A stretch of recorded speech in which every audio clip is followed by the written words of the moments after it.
Guys, thank you for tuning in to the first JMFC event. We're into our first match right now. Have a nice guard pull to start off. There's our first strike of the night. Going to be going back between this reverse De La Hiva, looking for our sweep.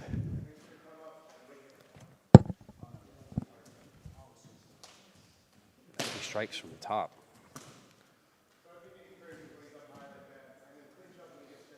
See this quarter Z game, looking to put that top foot on the hip. Yeah, these strikes are going to play a huge part. Well, we're in a very deep reap here. He's still striking while he's reaped. Ooh, this could be really bad. Oh, okay, he rolled through. This is very good. Still on this outside heel hook position. Outside Ashi. Bring his feet back in, looking like he still wants to focus on the reap. Now he's in inside Senkaku. Okay. Just got to keep his head away from the strikes. Doing a very good job of that. It looks like he's trying to sell out on this straight ankle lock on the secondary leg starting off. Eating strikes, does not care. He is looking at it like he does not mind whatsoever. He's ooh, okay. Now he's on that primary leg. Knee line seems to be out. The knee line is falling out, allowing him to defend. He's still in danger of this very deep reap position. Strikes from the bottom. That was very good, using the strike from the bottom to move his opponent to get back on this reap. Selling out on this outside heel hook again. The feet come out, so the reap is no longer active. Back into outside Ashi. Looks like we're going in on this toe hold on the primary leg, but we're going to lose leg positioning. Strikes from the top man again. I'm curious to see the damage rate from these straight strikes versus these looping strikes. The looping ones don't seem to really be doing much damage. Most from the World Show seem to be the most damaging, going straight down the pipe. Still going for this another outside heel hook. Can't really see what the grip is on the far side. Another strike thrown. Selling out, I like how he's using this reap a lot. The reap is forcing him to not stay square with him. I don't think the strikes are nearly as impactful. All right, so now we're back in another top-bottom situation. Strikes to the body. Looking for a K-guard entry. All right, so he's got a underhook on the left leg. Strikes coming back up from the bottom. Avoided a strike on the bottom. Nice. Ooh, okay, he's looping. Ooh, all right, that one was to the back of the head. He's definitely got to watch that. Looks like he might get close to, okay, it looked like he was going to go for a back take out of that. All right, so now we're back in our full guard here. Keeping that posture nice and controlled, using that overhook, grip behind the head at one point to make sure he doesn't posture back up. Hit him with any strikes. I believe this is his first time on top now, so I'm very curious to see how this goes. Now we're in a mission control position almost. Foot's not on the hip, but he's still doing a very good job here. Now he hugs to the knee. The angle's not perfect for most of our regular rubber guard attacks, but he's not going to have an issue getting to this double bag. Crackhead position. Holding this very well. Putting that fist in the neck. A little strike from this rubber guard position. Okay, yeah, there he goes. Now he's going to be able to hit him while he's controlling that. Going back into our crackhead. Ooh, he switched sides on the rubber guard. That's very nice. A lot of people don't have the ability to do rubber guard on both sides. I definitely don't. My primary side is definitely the right leg like this too. Sam being that arm, keeping his posture controlled. Crackhead once again. Strikes from the crackhead control. He's looking to posture down really hard on him. He's really pressuring down with his forehead into his chin. Can't entirely see. Okay, yeah, we're still in mission control here. He's going back into the crackhead position.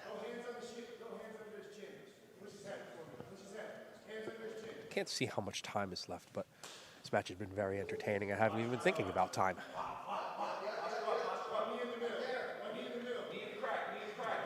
Very curious to see what happens if he's able to get his posture up here. I'd like to see some, going back into the leg attacks. Okay, he's definitely focused on the leg attacks. I shouldn't be super surprised. The Long Island guys definitely specialize on these types of leg attacks, although I feel like usually focused on a lot more of the inside attack. But it's still very good to watch. He's had a lot of opportunities on these. He's just not getting his finishing mechanics down perfect. He's going to eat some more strikes out of this. Okay, this is starting to look bad. JM's starting to walk in like he wants to monitor this. Oh, now we're in the mouth. Okay, he's turtling up. He's starting to get strong. Now he's only protecting his head with his arms. This could start getting really bad if he just keeps hitting him here. I can't tell if JM has told him he needs to keep defending himself, but him being totaled up with his hands on his head like this isn't exactly offensive. Let's see what he's able to do. The strikes have, okay, now the strikes have gone back in. That's why I was thinking, if he just keeps striking him, this probably will get stopped. Looks like he's going in on, he wants to control that other arm too, just in case it is good. He's making sure he doesn't fall off the top. He does still have both hooks in, but he is starting to fall off to the side. Him holding on to that far wrist, though, is helping him out there a long time. Oh, we might be able to throw a triangle or something out of this. Maybe he's still looking for that Kimura on the opposite side. Can't really tell from this angle, but he's got something working on that. Left leg is over the head, so he still has the triangle in play. Be careful, because you definitely don't want to lose position here and start getting struck again. Well, I don't think he was getting struck, but the bottom person getting struck again.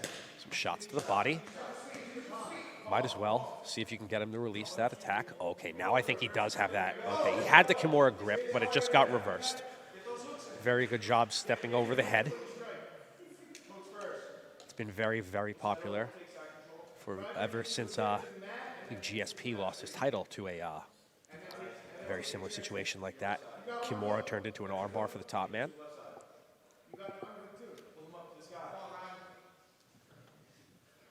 It's been very interesting since these guys switched top and bottom, because our top man really hasn't gone for many strikes from here outside of the body attacks, but this is nice because he's now on the back.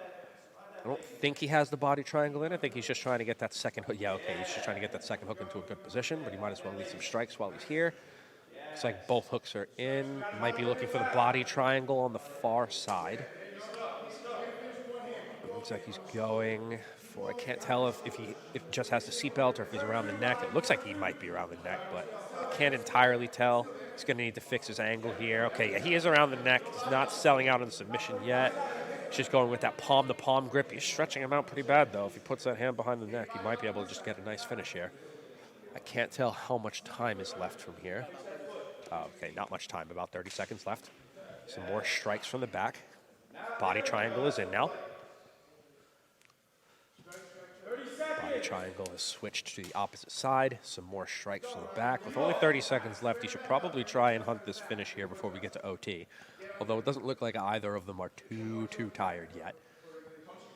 I believe we're doing 8-minute rounds to start here, and both guys still seem pretty energized through 8 minutes. And these guys have been going, too. There has been no hint of stalling throughout this match. No, these guys are going after it. 5 seconds left.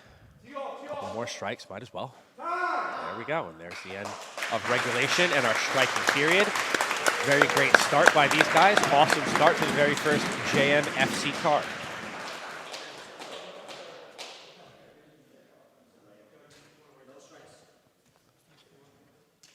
So for anyone watching, there are no strikes allowed in the overtime period.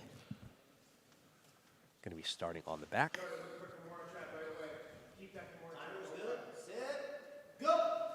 All right, so he's going to the correct side. Went toward the weak side, but he did get the body triangle in. He's going to try and use the ground to scrape him off his back, but his opponent's doing a very good job of making sure his head position is good, and his head position is lower than his opponent's. On the strong side, it's not as important, but when you're on the weak side, if your head is not in position, he's just going to escape, and we've got our first escape of our OT. We're now going to go into the bottom of the first period. Looks like we're going to be taking the arm bar this time. So we'll have one deep hook, one hand on the ground. He's elected to use the arm by the head, the correct side. He immediately grabs the spiderweb hook of the leg as well. Looks like he's going on this bicep. Oh, no, yeah, almost a bicep cutter position, but his legs got to the inside. Oh, he's throwing his legs over the top. It's going to make it very hard to finish this armbar here. He's looking to, yep, there you go. He peeled the leg off, was able to get his arm out. Now we're going to get to the top of the second, and it looks like we're going to have another armbar. To start off, be attacking his right arm.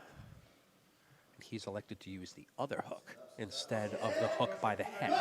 So he's not going to have control of the legs, but he's already broken the arms off, and we're already out. If you're not controlling the legs in that spiderweb position, it's very hard to control your opponent there unless you have a very good ability to pin his shoulders to the mat with your legs. So we're going to start on the back here. Looks like he's hunting this body triangle already, but he lost one hook. He might not have lost it. He might have elected to take that out if he wanted to go to something more like a twister. But we will see what he's looking to do. He puts that hook back in. Body triangle once again. Body triangle being one of the most effective techniques in overtime. Got this seatbelt position. We're on the strong side of the back control. His body triangle is saving him with this angle here. He's able to rotate completely around his opponent and keep his back control. This is very good, although he doesn't have chest-to-back connection right now. He still has a very good grip, and it's going to be hard. Oh, he's almost turning. A very good job to make sure he stays behind his opponent. Looked like he was going to keep rotating around and getting out of this OT.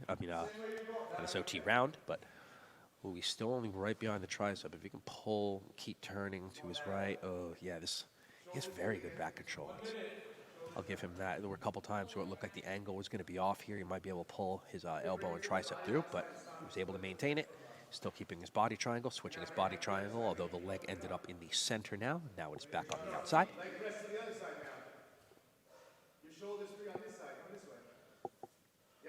We are on the weak side of the seatbelt now, but we just switched to the strong side, but his head positioning was very good. Both of these guys understanding the head positioning, awesome for OT.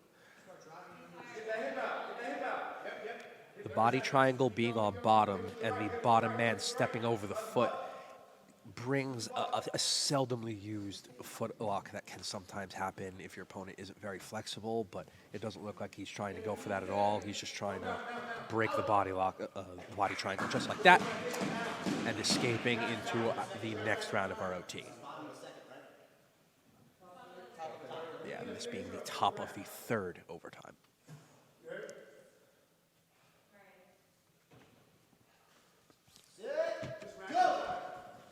So we're going body triangle to the weak side. Now we've gone to the strong side, the body triangle being on bottom. Can't tell. He might have even gone double underhooks on the upper body here. I can't really tell. Okay, now he's gone. He might have double underhooks here, and that's why he's switching his right arm, the top arm. Yes, he does have double underhooks, which is very good control, though he's starting to lose it, and he's going to go to the arm triangle. Oh, he's going to get back. He could go back to the back if he puts that seatbelt back in and spins off to his left. I can't tell what he's got. He might be in a crucifix position here. Okay, he's got the Kimura grip. He doesn't have the right arm pinned, but the Kimura grip is going to allow him to continue this OT and keep riding out some time. I honestly have no idea what the time differences are right now. I know there was one OT round that went very fast. I can't really tell what's happening time-wise through the rest of these. We're going into the bottom of our third now. Yes. Both guys are starting to show a little bit of fatigue now. Hands on their knees, bent posture. Elbows on the knees. I wouldn't be surprised. I wouldn't be shocked if I was the same way. It's the third OT. They've been going for 15 minutes. Okay, this might be done just based off of the time left. I'm not too sure. That might have been the third OT, and I'm just wrong. But regardless, we have a winner, and there's no debate about it. So.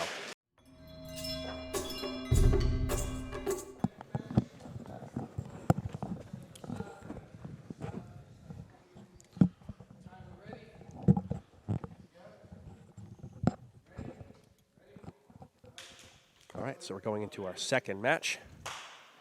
It's going to be Aiden Phillips from 10th Planet Bethlehem. And once again, unfortunately, I don't remember the names, but this is a 10th Planet Tucson representative, one of Anthony Burchak's students.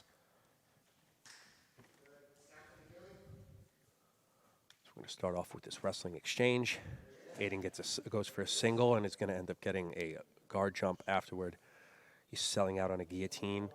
Arm out, but his arm isn't in like a high elbow position where he shouldn't be able to finish. He's also on the wrong angle.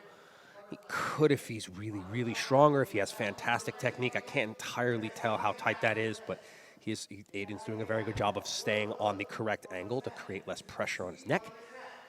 Now he's on a not very good angle at all for this. He's going to have to turn all the way back to his left, get to his left hip. if he wants to really get this guillotine. It didn't even look like his hand had fantastic positioning. Now the hand's out. So we're going now the hand's out. So playing from full guard. This being 2 10th Planet representatives, I'm expecting more rubber guard game. It looks like he's looking to go for the mission control on the left side. Can't entirely tell. He might be using that to fake. He might not be going rubber guard at all. Never mind. There's our mission control. So he's got the right-handed position. He's hugging the left knee from time to time. We're going to have to see if he uses his right foot on the hip to create a little bit of a better position. Ooh, looks like he might be going for the, I believe this is the gun show position. I don't see this super often, so I'm not entirely sure. But we are almost in like a modified crackhead position here. I think gun shows usually on the opposite side of the neck. I'm sorry for whoever ends up watching this and says that the commentator is terrible. I swear I am knowledgeable in this to a point. But there's a million different techniques when it comes into the rubber guard, and I feel like it changes all the time. I don't think that's just clearing the neck, and I'm just an idiot. I'm just stupid. So we've got a cleared neck on the one side. His right foot isn't on the hip, but he could probably end up going back upwards in a moment. I think we're back toward a regular mission control now with his arm on the correct side of the head. Oh, his left arm might even be over like a meat hook position. So I'm seeing a lot of different rubber guard attacks in the first couple matches here. I like this. Shouldn't be a surprise. I feel like combat jiu-jitsu is huge in our 10th Planet system. So it wouldn't shock mostly 10th Planet competitors sign up for a tournament like this or a competition like this here at JMFC1. All right, so we've got the meat on that far side, almost going for a triangle, omoplata type position. We saw our first strike there. And the Tucson representative did the smart idea of standing up immediately and not even risking any of these strikes being rained down. So now we're in another wrestling position. Keep in mind we do have the get down rule in place. Aiden gets a nice snap down to start here. Looks like he might be going to cut the angle more toward the back or look for some type of choke. I would assume the Darce, or you're going Peruvian necktie. Peruvian necktie here. His arms are pretty deep here. Okay, look, that leg over the head came off and he was able to escape the position. He's still looking for that Darce here. Oh, you got it. That was a really nice Darce. He got that right from the Peruvian necktie to the Darce. Went to that type of full guard position. Got his tap. That was really nice. Very nice, Aiden. I'm not sure what the time was. Around 3-4 minutes. That's very nice. And not many strikes thrown in that. I think there was only the one that ended up immediately allowing the Tucson representative to stand up, creating some distance. But very nice showing for our second match and our first submission of the night. Tank tops here, so I'm very excited to see this. Yeah, that's whoever said that tats versus no tats, that's probably the way I'm going to have to refer to this. Because once again, I don't have the list of people in front of me. Oh, actually, I do remember who. I believe this is Jeff Book. I believe this is one of Aiden's students. I believe. I'm going to confirm that before I say Jeff the entire time. Yes, I see Aiden sitting down, so this is going to be... No. Okay. I should have written it down before we started. Going with the flow here. Yeah.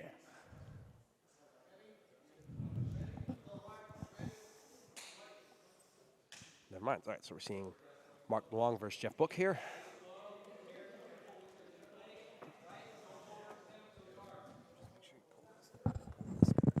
Thank you.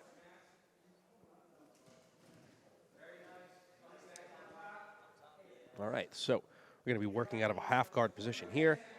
Mark has the head and arm position, keeping him nice and flat to start off. Jeff is going to have the lockdown on bottom. He's using this to start throwing some strikes. I think he might have hit once or twice to the head, and then he started working the body a little bit. Probably just to remind him that once again, these strikes are going to be there, and anytime there's some space, he's going to be going for them. So Mark's doing a very good job of holding him down here. Jeff is stretching that lockdown out, not giving him many options for passing. He's using that frame in front of the neck now, very smart. Probably going to try and use that left arm to get underneath, looking for his underhook so he can start trying to manipulate his base and go for some type of sweep. There's our underhook. using that lockdown to stretch. He'll probably use that to start trying to move him side to side. His lockdown position with the underhooks is very good because it's going to also prevent him from striking. So Mark has now passed into side control, almost into the scarf hold position, but gets reversed out of it into Jeff's own scarf hold position. He's going to use this to start throwing some strikes. Mark has put his left leg back to the inside. He's going to use that to try going to the back if he can get his head out. Jeff is going to do everything he can here to not allow his head to come out. Man, I'm going to feel like a real idiot if his name's not Jeff, and I'm saying the wrong name each time, but I'm going to roll with it. So Mark is holding on as well, probably just because if he doesn't hold on, he's probably going to get struck a little bit more, or he's using that to try and create some pressure to move himself backwards. But Mark has almost put in his own lockdown from that escape of the scarf hold position, which is pretty crazy. But Jeff's doing a good job of keeping his leg bent. If his leg was straight, that would definitely get caught, and he'd probably be able to use the lockdown to help escape his head. There's the pass once again. So we're in this scarf hold position. Got a couple strikes coming in. Not anything super violent. We have referee Dave Weintraub watching on very intently. Like we had said during our rules meeting, we're not even going with amateur MMA as far as how much damage someone's going to be able to take. We're going to be very cautious and make sure that, no one's getting blown off. This isn't combat jiu-jitsu worlds. A lot of times this is a bunch of people's first combat jiu-jitsu match. So it's all for experience. No one's getting sponsorship deals or money or anything out of it today. Everyone's got to learn somewhere, though. Everyone's got to start. Jeff is still past the guard here. He's moved from that scarf hold position to pinning the top arm and moves into mount. Okay. He's going to skydive out. He's put his feet together. Mark is looking to try and use one of his feet to hook one of the feet so we could use probably one of the Alcatraz escapes that we have in our 10th planet system. Jeff has pinned that left hand down and has used that to transition towards an S mount. But Mark is able to use his feet to get back to butterfly. And his left leg, he's almost got back in to the outside, so that way he can go to a full guard, but his right leg is still a butterfly hook inside. Mark is also turned toward his butterfly hook. It's going to be hard to pull that out. Okay, now he's going in towards a rubber guard position. He's using that to, okay. So we are back in our passing position. We rushed the rubber guard just a little bit. We didn't control the arm, and he was able to back out and then move forward again. A couple strikes coming from the top, but there's no posture, so the strikes shouldn't be too damaging. Mark is going in toward another mission control, but he hasn't controlled his right arm yet, or his left arm, so he might be able to, actually, no, that arm is on the ground. I was wrong. So Mark is in a mission control position here. And now we are in a crackhead position. He's thrown the left leg over his foot. He's done the correct job of trying to put all the pressure down on him as possible. It's usually what I'll try and do is use that and try and slide my shoulders back inside just like that. Make bottom person then needs to just transition back to full guard because you can no longer hold the mission control rubber guard or a crackhead in that particular position much longer.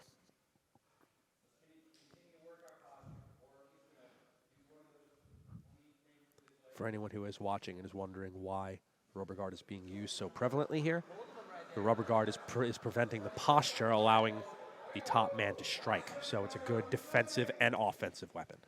But let's get back to where we are. We're in a leg entanglement here. Mark is doing a good job of working his knee line out and has passed off of the leg attack directly into mount.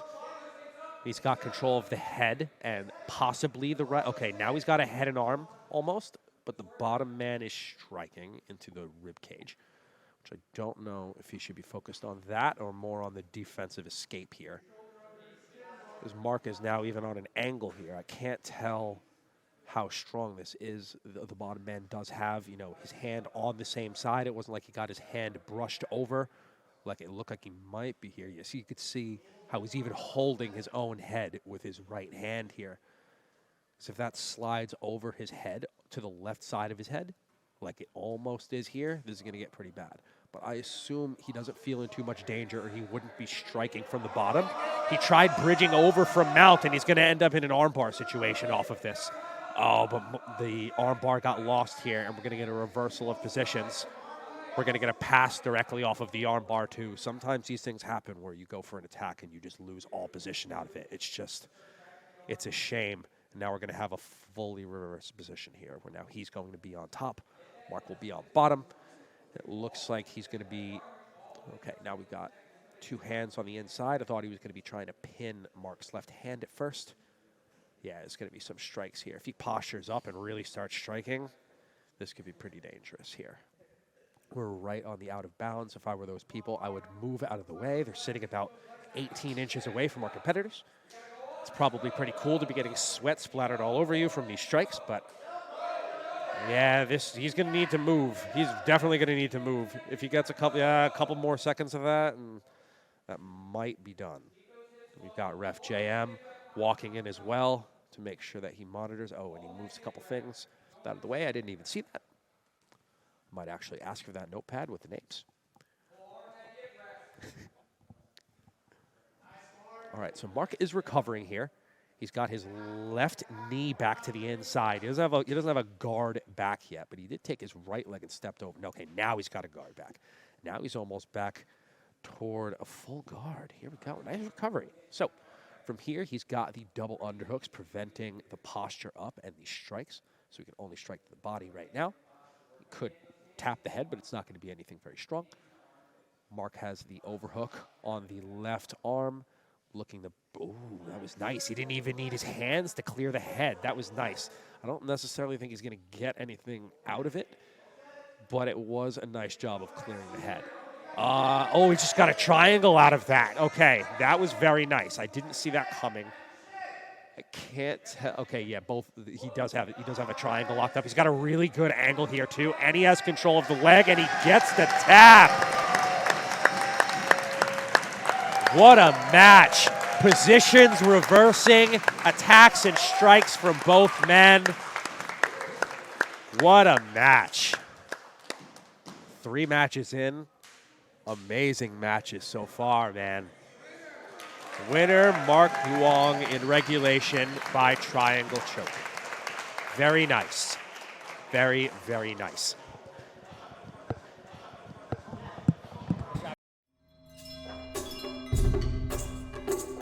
T-shirt, Adam in the no sleeves. This is going to be a match. You can already tell these dudes are working hard. Keep in mind the wall is in play during JMFC. I am sorry, Ross. All right, so we are back in this. Remember, the wall is in play. Oh, he's going for that guillotine already. All righty, so we are back in the center. 30 seconds till the get-down rule. Looks like we're going to get our first take. Wow, very good pot. Oh, I was going to say, I can't believe he was staying up there with that body lock, but he elected to pull instead of staying up. Looked like he was going to try and pull directly into butterfly. And we are back in that front head situation. Bottom man stands up. Remember, many times that's a very good tactical decision to just stand up rather than be in a bad position or be in a position where you could eat strikes. Why even do that? So he elects to pull again. Looked like he was looking for a leg attack, but he ends up getting his back taken out of it. Gets a nice strike to the side of the head there.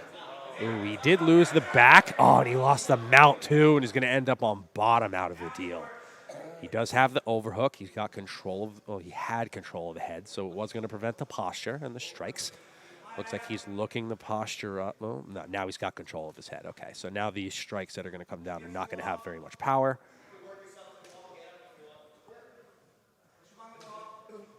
Couple strikes from the bottom.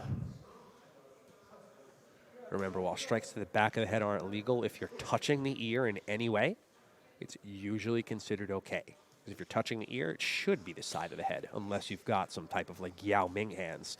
You could just like touch both ears or something. Okay, remember, the wall is totally okay here. So you could pin him against the wall and just hammer him. That is totally okay. If you can build your posture here, just let him have it. But remember, the bottom man can use the wall to stand back up. This is a little bit different than our regular tournaments where we do stop at the wall. Yeah, here we go. This is exactly what we were thinking.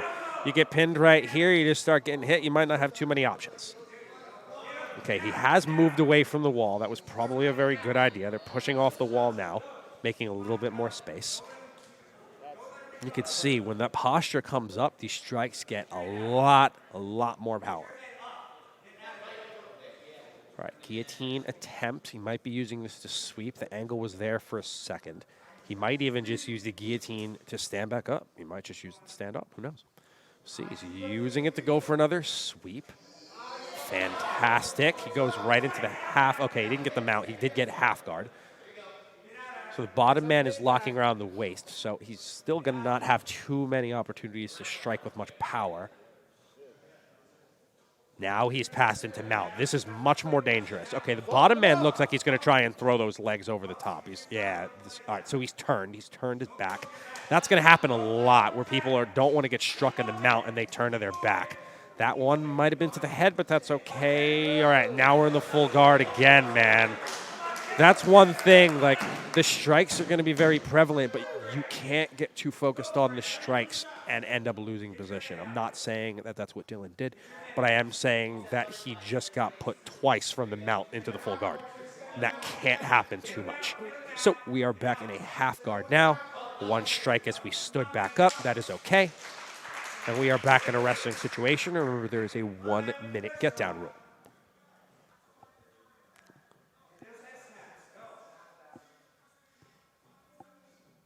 Oh, he looked like he was going to go for one of those like mirror lock type situations. Couldn't entirely tell. That underhook can be dangerous sometimes. I think that was an inside trip. I couldn't tell which trip it was, but a very nice trip ends up in the full guard. Although the bottom man, Adam, does have both overhooks out of the deal. So while the posture isn't very well controlled, there's no strikes at all because the arms are below the shoulders. Ooh. Nice strike with not much posture there. I was loud. I heard that through my headphones. So let's see. All right, so posture's up.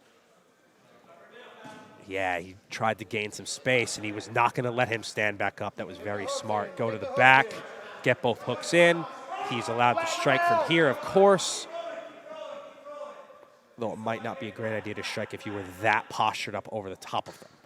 He does a very good job of holding the back and getting that body triangle in for a second. Although the body triangle wasn't necessarily on the outside of the hip, he's still in a very good position behind him. Everyone needs to move out of the way because we're not going to stop this. Dylan's coach, Eric Strausser, watching on very intently. It's got to be a good feeling watching your student in the mount from about 18 inches away as he pours it on. Bottom man is covering his head right here. He's not doing anything to prevent these strikes. He's just kind of bucking. This is getting bad. This might get stopped in a couple seconds if this keeps going, and there's our TKO. And there is our finish for Dylan Harnish out of Mid-World Martial Arts. That was a fair stoppage. There was nothing too damaging, but that wasn't going to stop. But that was just going to keep getting worse. Fantastic fight by Dylan Harnish.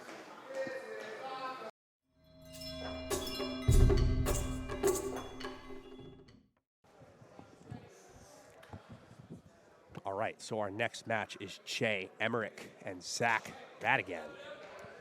I've refereed a couple of Zach's matches here at Finishers and at the Riverfront Fights promotion as well. And while I haven't reffed Jay, I know Jay is another Long Island Jay. We're in the 100% position here, although it looked like the guard was passed. He didn't use to try and sweep with, or, we also used 100% out of the full guard. Zach Zach's on an armbar, and the match is over. No strikes needed. Zach spikes his mouthpiece into the ground. I'd probably be pretty jazzed up too if I got a 35-second armbar. That was sweet. Zach looks like he wants like 3 more matches.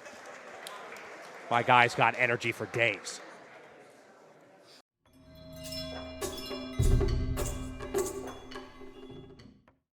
All right, so our next match is Jeff Maloon and Dave Romano. Both of these two being MMA competitors. We're going to start with some heavy collar ties, a shrug directly to the back, and a body triangle in. Got a seat belt, got some strikes thrown to start off. You have all the energy in the world. I think he has that left wrist grabbed and some big, heavy strikes with that right hand. I say big, heavy strikes, but they were like downward palms. He has some very good strength. I would hate to get hit with some straight shots from him. So we got that body triangle on the bottom side. It's going to go back and forth between that seatbelt and taking the top hand out and smacking him in the head. He's doing a very good job with that left hand pin. I like that. Now he's using that left hand almost like a half Nelson to control. I like that. Dave's doing a very good job of keeping his head position on the bottom while in the quote-unquote weak side on the back.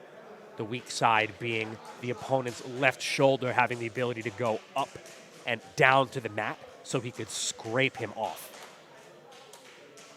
But Dave's doing a very good job of controlling him and not allowing his back to get to the mat, allowing him to stay on the back here and continue to throw strikes. Jeff brought his right hand up and around the back of his head, but that was just opening up strikes and getting rid of his one defense. Jeff has now escaped and moved into the full guard, and Dave is now on bottom. So we have the posture controlled. Dave's looking to create some kind of angle. That's why he's opened the guard. It looked like he was trying to put his feet on his hips. The posture has gotten released, allowing Jeff to stand up higher. Now, okay, there was one strike as he was standing up. Remember, there's no strikes once both feet are planted on the ground. In fact, a downed opponent has to have both knees on the ground. If one foot is still on the ground, you can't do that. Because you can't just go to a knee and just throw like an open hand haymaker. It doesn't work that way. You have to be a downed opponent. There's no gaming that. So, probably got about 30 seconds left before there's a 30-second get-down call. We've got our double leg shot. Looks like we're going to land in the half guard here. Looks like he's got the head. I don't think he has head and arm. I think he has the left arm under his shoulder and the right hand across his neck. I can't really tell. I thought I saw his, yep, there's his hand once again. The bottom man has the half guard one butterfly, the right leg being inside for the butterfly, allowing him to transition relatively easy to the butterfly guard if any pressure comes off the top. He could use his butterfly to sit Dave backwards. Ooh, now he wants to go into a lockdown. Yeah, okay, now he's got a full lockdown. So I can't tell how strong of a lockdown that is. But he did go to the, okay, now he's gone back to full guard. So now we're in a full guard situation, although Dave has all of his posture up. Now his posture's been broken. Left hand on the back of the head, controlling his posture. Dave is also controlling. Oh, Dave did a very good idea of bringing his opponent into the fence. Not the fence. Fence would be if we're in a cage. Into the wall. Oh, and now we're in an outside heel hook position. Okay, so he's selling out on that, but I think Dave's knee line is going to come out.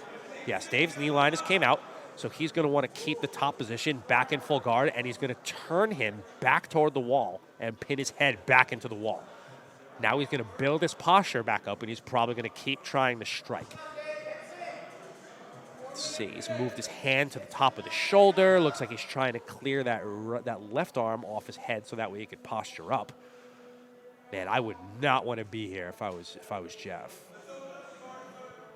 When you're out in the open field, sure, but I'll be honest, I don't have any experience with cage work. So when it comes to getting put up against the wall, that's kind of terrifying to me. I understand the bottom person has some options as far as using the wall to get up and whatnot. But when you're here and the top of your head is just against the wall and you're just getting struck. I mean, he's not getting struck now, but still, if the posture goes up, it's just not great. So Jeff is trying to get inside position on the arms. All right, now the posture is up. Yes, there's where the strikes are going to start coming in. I thought Jeff was going to end up using that knee and go to the inside. I thought he might even sacrifice the full guard and go to a half guard so he can get the Z in front to at least have some type of guard. But instead, we're going to end up in a rubber guard position here. But because we're up against the wall, he's not really going to have very many ways to get an angle here. He's going to really need to get his head off the wall. This isn't very good. It even looks like his head is bent upwards, like it's almost the back of his head against the wall. So now we're in an omoplata. Okay, this has changed very quickly to a chocoplata situation where he's probably getting a lot of pressure on his shoulder, and the man in the attack, whose name is Jeff, is now got a full seat belt almost. He's got his arm around the neck.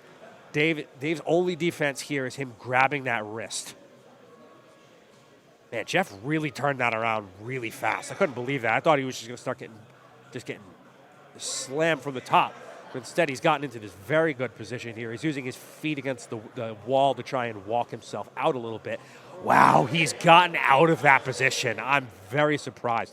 That position's not very easy to get out of, and we're still, all right, so we're back in the same spot where we started, in the full guard against the wall. But Dave is looking for this almost ninja choke with his right arm. It looks like his right arm has gone around. Okay, never mind. It looked like he was trying to go around the top of his head and go for what we call a ninja choke. That's usually used in like a half guard or a side control. It was like, I don't really know if that's going to be used here. Dave should go back to his bread and butter, which is posturing up right here and throwing down some palm strikes.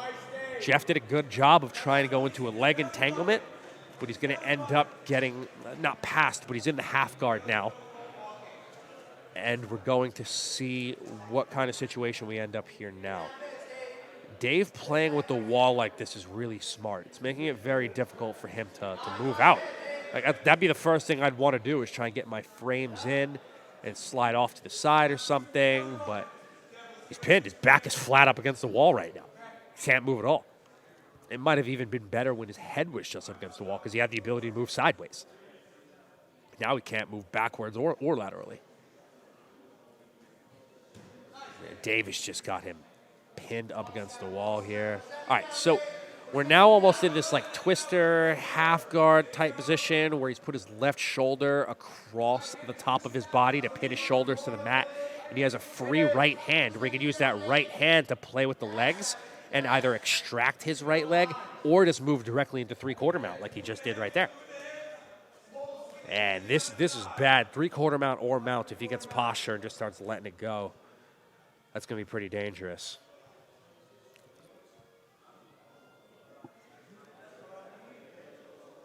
All right, so Davis decided to just take his left hand, bring it around the back of his head, and go for control here, which is probably the smart idea, especially when you got to a three-quarter mount and now a full mount like this, because now you can start going for some things. It looks like Dave's going to start going for that arm triangle, but he's going to end up having to squeeze his body in between the wall and his opponent. So he's now done what he did originally, which is getting his head perpendicular to the wall, which is probably smart because most people, when they're escaping mount, they just try and move. They put their feet on the ground and they push upwards.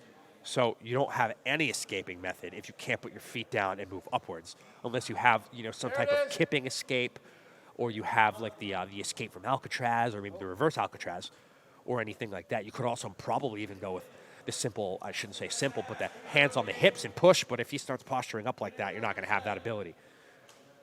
This is starting to get bad. I don't know. Dave's starting to look at this relatively intently. He's right there. He's probably oh, wow. Jeff started trying to throw the legs over. That was a smart idea. But he's just getting teed off on here. He's probably only got a couple more seconds of strikes like this before this gets stopped.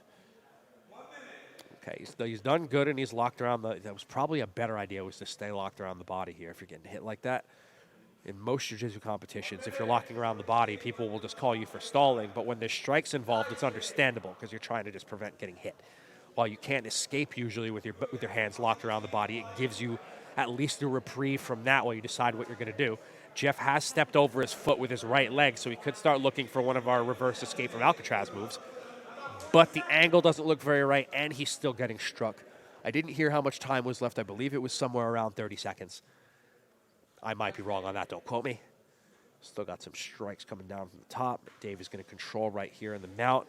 We've got an escape heading from the bottom, but that almost angle ended up almost putting him back in an arm bar, almost like what happened in one of our earlier matches. But he ended up going back down to the ground again, which was smart. While you're not escaping the mount, it is better than giving up an attack. Sometimes it's better to give up position than give someone a free attack. Jeff's trying to throw his legs back over the top. And we are in time of our regulation. So we are now going to move into our OT round.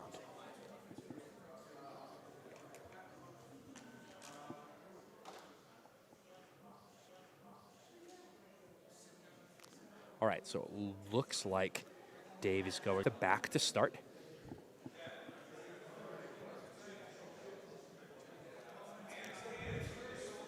Dave is going to take the back. He uses his right arm as the strong side.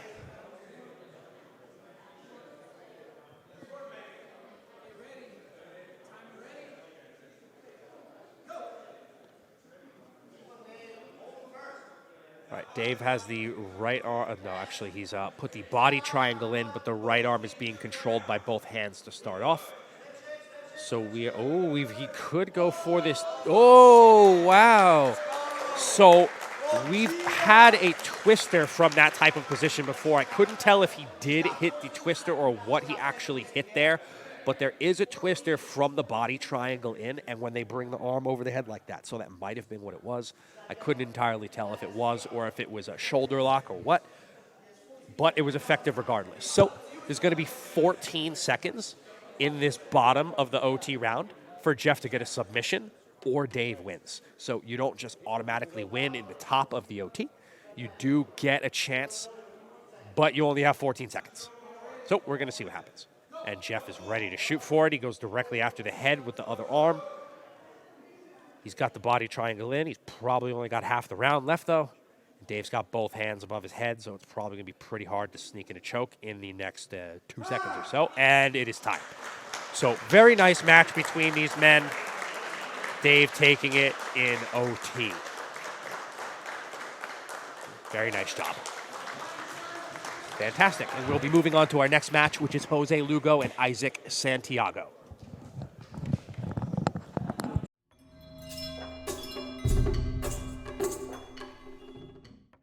All right, so we got Isaac and Jose Lugo starting up next. Isaac in the red, Jose in the yellow, I would say. Yeah, I would say yellow, goldish. So we've got some collar ties to start off. Ooh, he looked like he went for a fake there. Got some feints starting off. We went for like an arm drag there.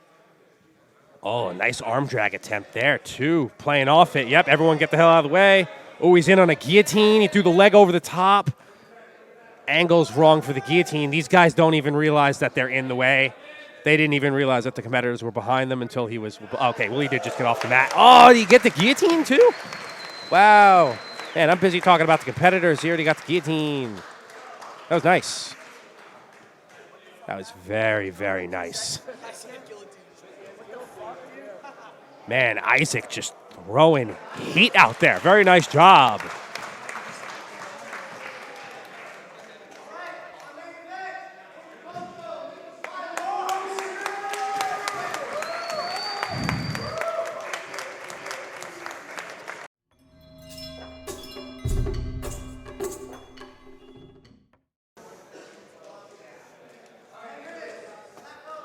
All right, so we are on for our main event at JMFC1, which is going to be Andrew Kochel and Nick Wiley. I've seen many matches between these two, well, not between these two, but many matches that these two have been in over the last couple years, and these guys are some studs. Nick is going to be in the singlet, his trademark, and Andrew is going to be in the all blue to start off. And we've got a guard pull, almost going into a leg entanglement, but we're going to end up in this half guard one butterfly position. Nick is going to be on top starting off. Looks like he's trying to get his right leg on the inside to start passing.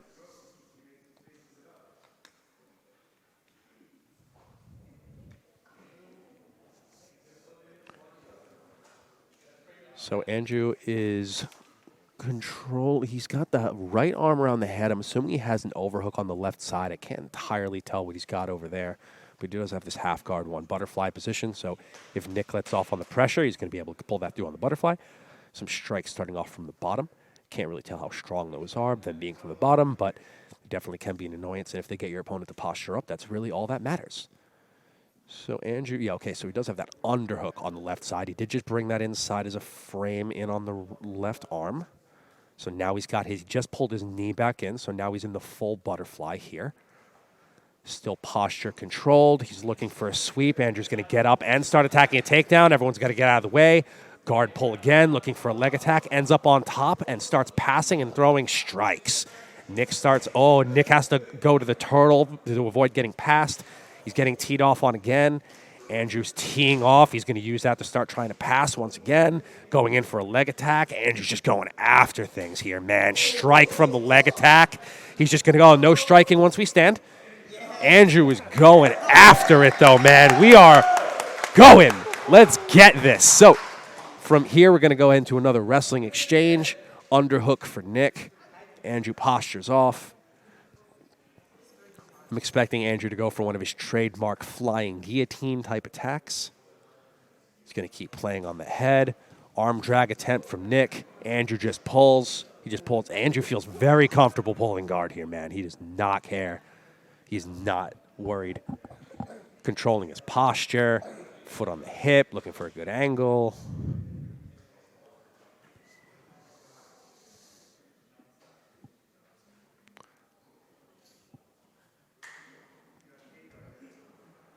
So we've got a slight lull in the action here. It has to happen. Nick definitely wants to hold him down and not allow him to keep throwing these crazy offensive cycles out. I've had more than a few matches with Andrew, and if there's one thing I know, it's if he gets in an offensive cycle, he's not going to get out of it. He's just going to keep throwing stuff. So it was probably a good idea to just hold him here for a second and just make everything neutral out so then you can try and work into your offensive cycle and not allow him to keep doing stuff. Because Nick still has to break the guard. He doesn't have the ability to do anything offensive here outside of posture up and just rain hell down, which could happen. But the second you posture up, Andrew's going to start trying to get some type of angle. He's going to try and come out to the side. He'll probably try an arm drag you or something like that. Who knows? But he's doing a very good job of controlling the posture, looking for that angle. I'm not really sure what he's looking to do on that right arm. He might be going for like that type of straight arm lock type position. I didn't see it up until now.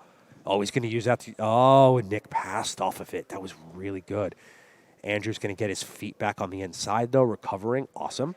So while he might have passed, there was absolutely nothing that was able to be done off it. Andrew's looking to go to a very high guard. He might even look to clear the head here. Okay, Nick did a good job of bringing his arm back to the inside. He could end up bringing his shoulders back out because he doesn't have the arm controlled or the zombie, like we call it in the 10th Planet system. Andrew's working this angle here. He looks like he's trying to bring his left leg over the shoulder, but he ends up losing the high guard out of it. We're back in a regular guard. Andrew ends up making an angle, and Nick stands up when the guard releases. Nick looks to step around the guard and ends up throwing a couple strikes before settling here in the Z-guard. From the Z-guard, I'm not sure what Andrew's looking to do. Andrew's trying to get his arms on the inside, probably prevent the posture. Yep, there goes both underhooks. He doesn't get it locked, but he ends up going for a stand-up. But Nick ends up pulling guard with the guillotine, arm in.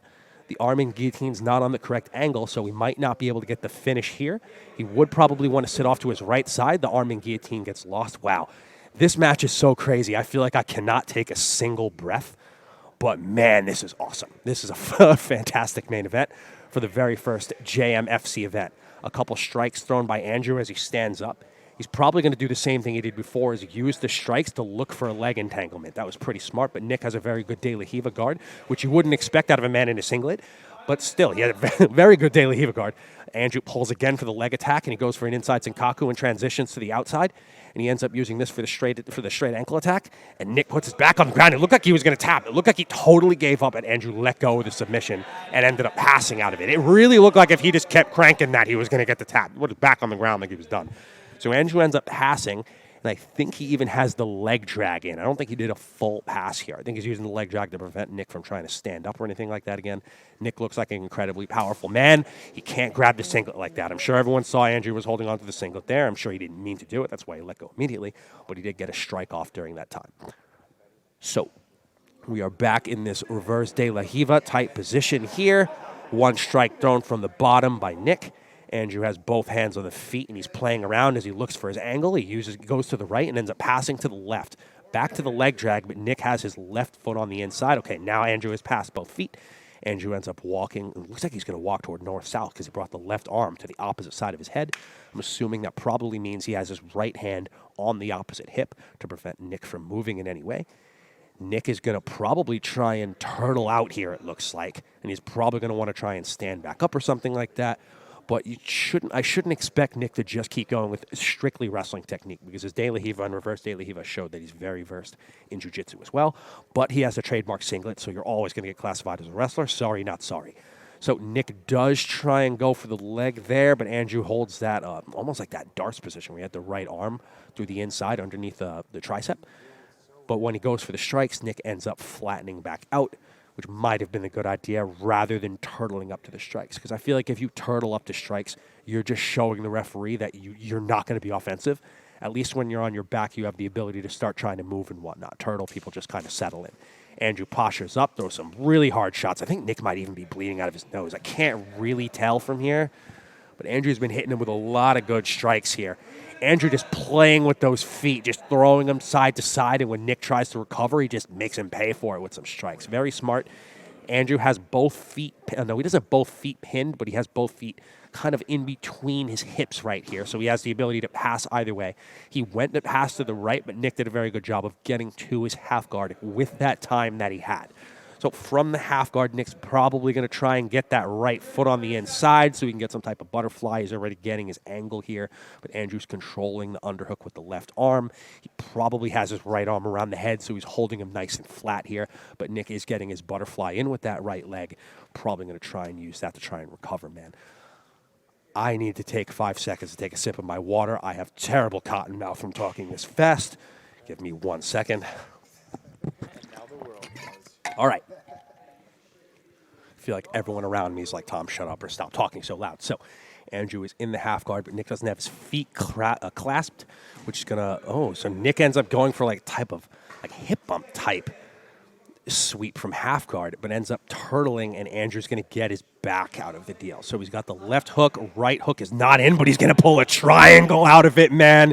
Andrew's got some great triangles. We've seen some great ones on our finishers tournament, and he taps, man. What an event. What a match. Andrew and Nick just had a crazy match, man. It takes two to tango, though. Props to Nick for putting on a great performance with Andrew, but props to Andrew with a submission by triangle choke in regulation. To finish off our JMFC event.